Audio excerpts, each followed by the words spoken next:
नमस्कार, मैं हूँ आपके साथ अनामिका गिरी। एक बार एक टीचर जो है ना वो छोटे छोटे बच्चों को पढ़ा रहे थे, तो उनके दिमाग में एक सवाल सूझा और उन्होंने बच्चों से पूछा कि बताओ, स्कूटी में, गाड़ी में, बाइक में, साइकिल में, ट्रक में जो ब्रेक होते हैं वो क्यों होते हैं। वो इंतज़ार कर रहे थे बच्चे मज़ेदार जवाब देंगे, लेकिन अधिकांश जो बच्चे थे उनका यही जवाब था कि गाड़ी को रोकने के लिए ब्रेक होता है गाड़ियों में।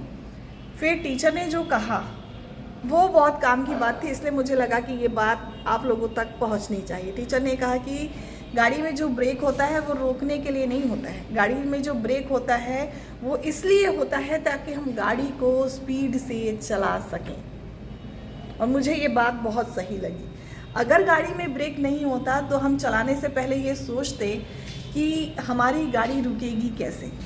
हम इसलिए बेफिक्र होकर के गाड़ी तेज़ चला पाते हैं क्योंकि हम जानते हैं कि हमारे पास ब्रेक है। जब भी ज़रूरत पड़ेगी, जब भी सामने गड्ढा आएगा, जब भी सामने स्पीड ब्रेकर आएगा, हम ब्रेक का इस्तेमाल कर सकते हैं। इस भरोसे के साथ हम अपनी गाड़ी को स्पीड से चला रहे होते हैं। तो ब्रेक इसलिए गाड़ियों में होता है।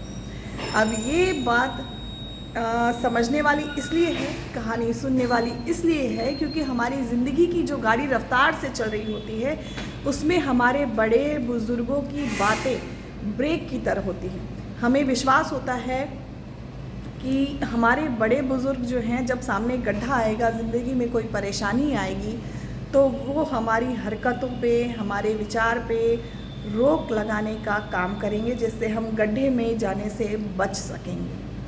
हम लोग कभी कभी क्या होता है, बड़ों की बातों को ऐसे कहते हैं, उनको हमको क्या मालूम, आपको क्या पता कैसे करना है कैसे नहीं करना है। आप मान के चलिए कि ज़िंदगी में उन्होंने कुछ किया हो या ना किया हो, लेकिन इतना तजुर्बा ज़रूर लिया है कि वो दूसरे की ज़िंदगी को आसान कर सकते हैं। तो इस कहानी में सबसे बड़ी बात ये थी कि जब भी हमारे बड़े हमें कुछ बोले, हमें कुछ सिखाएं, हमें कुछ रोकें, हमें कुछ टोकें, तो आप उन्हें बच्चों ने जो ब्रेक का जवाब दिया वो ब्रेक ना समझें कि वो हमारे रोकने के लिए ब्रेक लगा रहे हैं। वो ब्रेक होता है इस विश्वास के लिए ताकि हम फिर से अपनी ज़िंदगी की गाड़ी को उसी रफ्तार के साथ, उसी विश्वास के साथ चला सकें।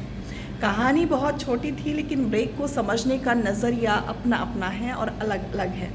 बातें बच्चों की भी सही थी, बातें शिक्षक की भी सही थी, लेकिन नज़रिया अपना अपना होता है देखने का। इसलिए जो ब्रेक होता है, यदि उसको पॉजिटिव समझा जाए तो वो स्पीड देने के लिए होता है, कि वो ये विश्वास के लिए होता है कि हम ज़िंदगी की गाड़ी को और तेज़ी से भगा सकें।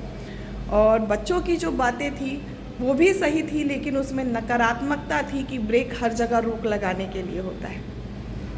उम्मीद है आपको ये छोटी सी बच्चों वाली कहानी पसंद आई होगी, इसलिए अपने घर के बच्चों तक ज़रूर पहुंचाएं। और मेरी एक ही रिक्वेस्ट होती है, आप मेरी कहानियों को लाइक करें या ना करें, शेयर ज़रूर किया करिए ताकि किसी ज़रूरतमंद तक ये कहानी पहुंच सके और थोड़ा सा ही बदलाव मेरी वजह से आ सके। धन्यवाद।